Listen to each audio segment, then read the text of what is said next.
Okay, ayos ba?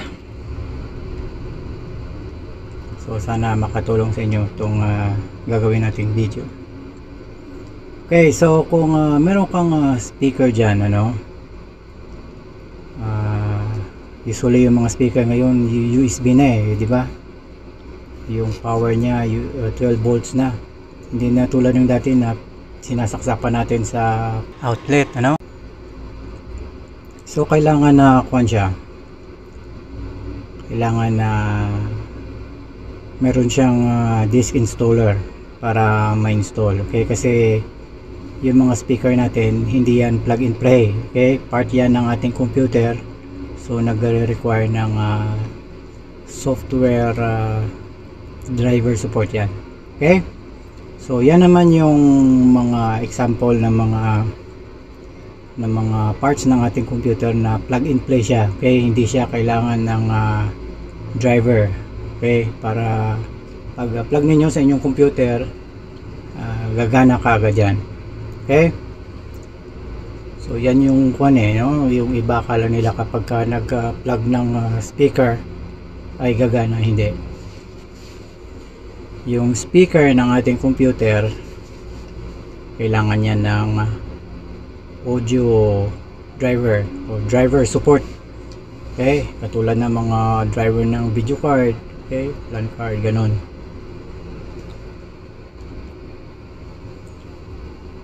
Okay, so meron tayong para, so example, na-install mo ng maayos yung yung driver ng yung computer, pero merong problema sa yung speaker sa yung computer. Example, mayroong sira sa niya, sa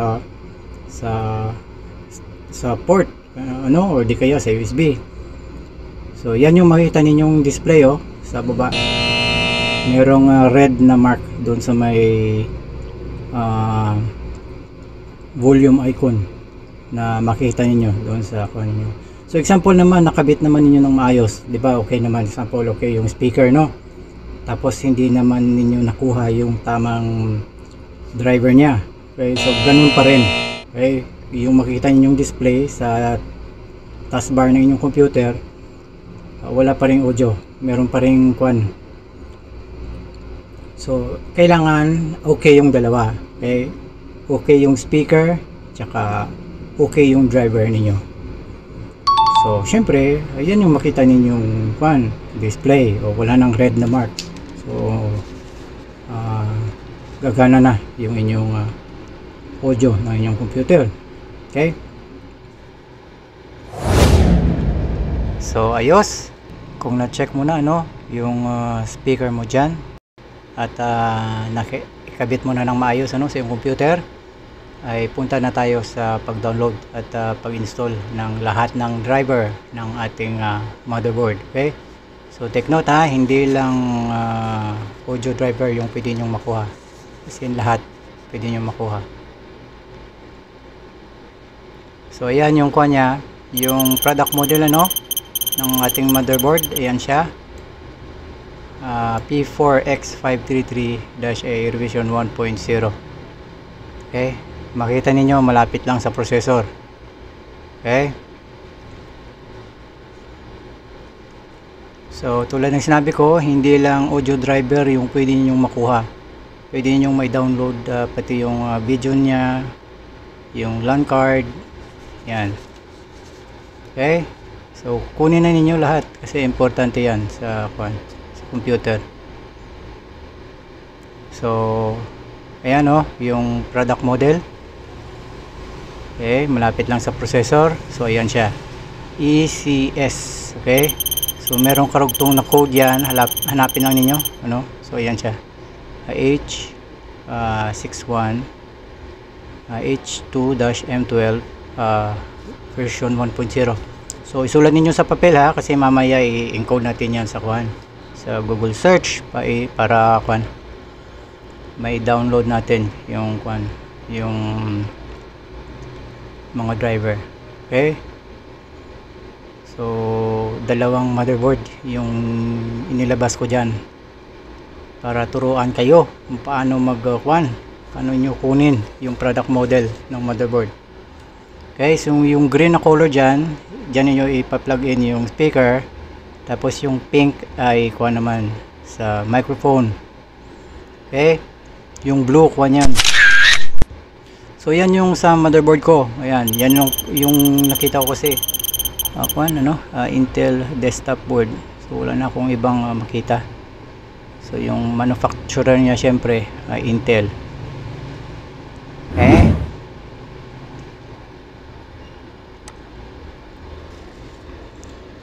So download na natin yung kwan. So baka naman ko naka-hide lang yung volume control na inyong computer. So type niyo taskbar settings. Okay, tapos punta kayo dun sa may kwan. Okay,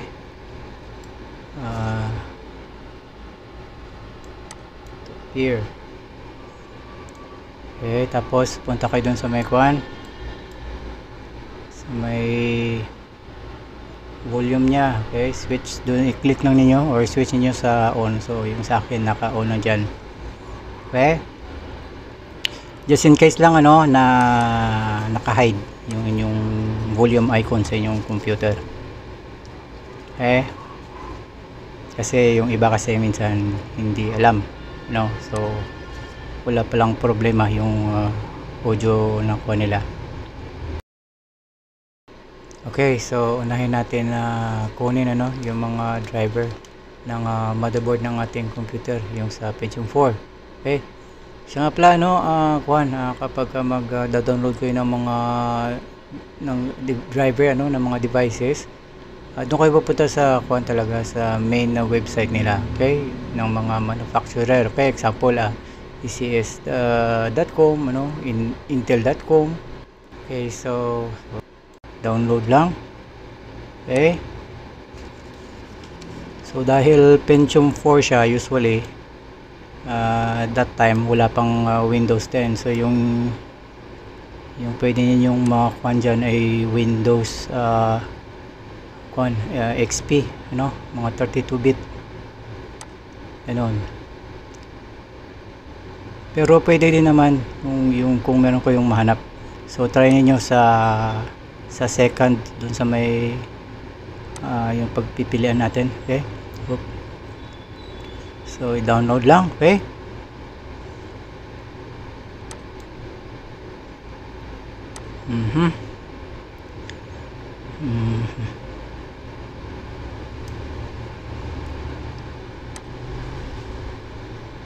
so ayan siya, 32-bit XP. Realtek pala yung kanya, yung audio na sound. Okay, so kayo na magkuhan dyan mag-install. So tutorial lang naman kasi ito, para turuan kayo kung paano ninyo ma-download. So depende naman kung ano yung kuhan ninyo dyan, motherboard ng computer ninyo. Okay, so punta naman tayo sa next. Okay, ECS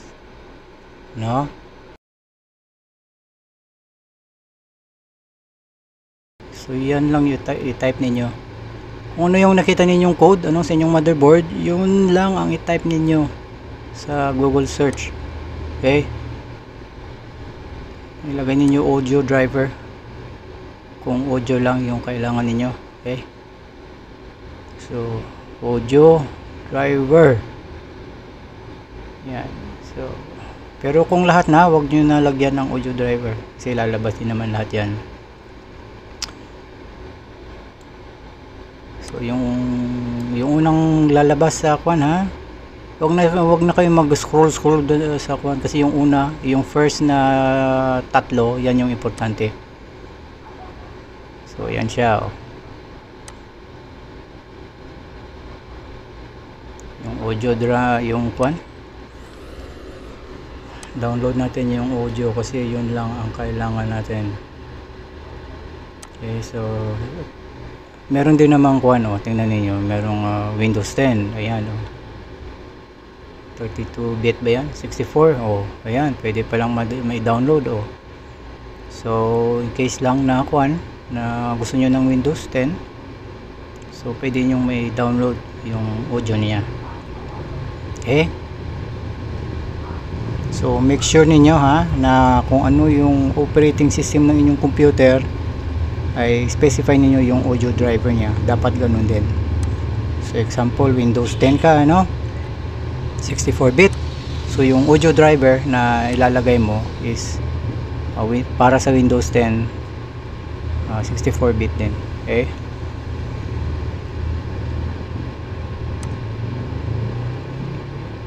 so yan, i-download mo lang.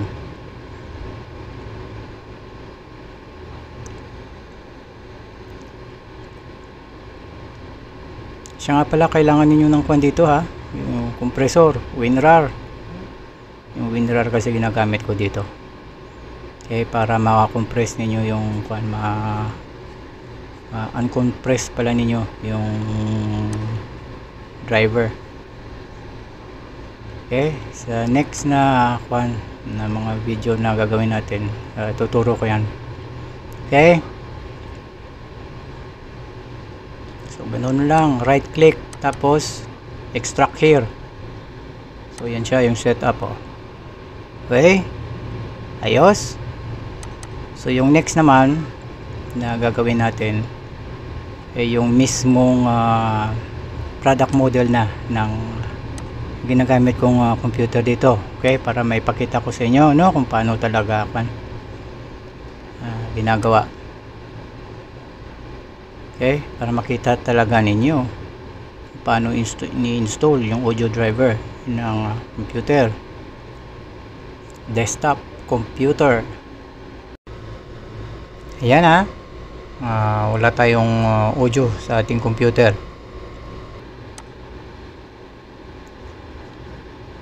So ito na yung sa akin dito, kasi is Intel desktop board lang yung nakalagay. So yun lang yung kuha natin, lagay natin. Tapos syempre audio driver, kasi audio driver yung kailangan natin. Ayos.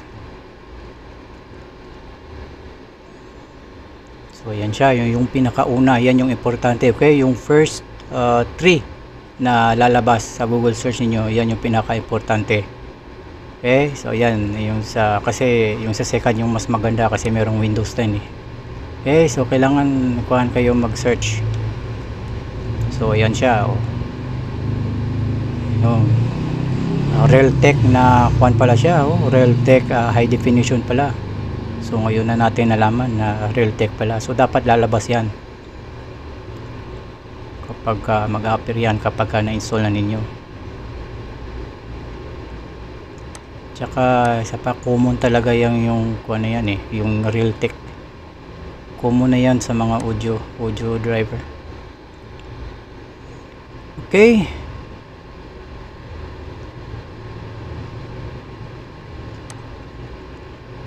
so yan, accept lang.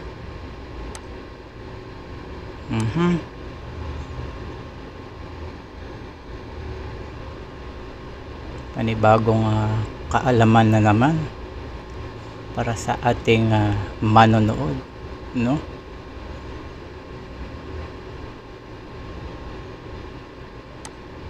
show in folder. Ayun siya, audio driver for Windows 10 64-bit. So nung nag-uncompress ako, hindi pala nakapasok sa folder. So gagawa natin ng kuwan dyan, ng folder para hindi magulo. Okay, yan, magulo nung nag-uncompress ako, magulo yung kuwan. So gagawa tayo ng folder para sa audio driver ng ating computer. So yan siya. So right click muna, new folder. audio driver of Intel desktop board. Diba? Ano bang Intel? Intel desktop board audio driver. Ayos. Tapos ilagay natin sa loob yung driver natin. Tapos doon natin mismo uncompress or extract natin doon para doon siya sa loob ng folder mag uncompress yung mga files. Di ba? Di organize yung file. Malinis, organize. Ayos. So nandun lang sa loob yung original na installer. Nakita niyo? Di ba? Tapos setup na. Okay. Kasi nawalan ako ng audio diyan, tinanggal ko ng kusa para makita ninyo kung paano install yung audio ng ating computer. Okay. So syempre naririnig ninyo ako dahil recorded tayo. Ayos.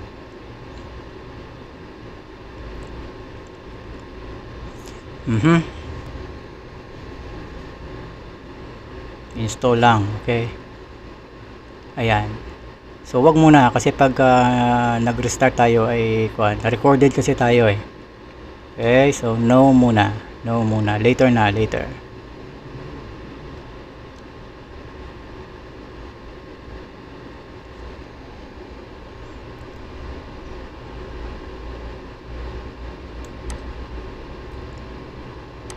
So nakita ninyo sa baba naka-red yung ating volume icon. Ayan siya. So kailangan natin na mag-restart para yung changes take effect. Ayos. Wala. Okay, tingnan natin yung ayan na yung volume control. Wala nang mark na red. Yan, di ba? Ayos. Sana ay mayroon na naman akong naitulong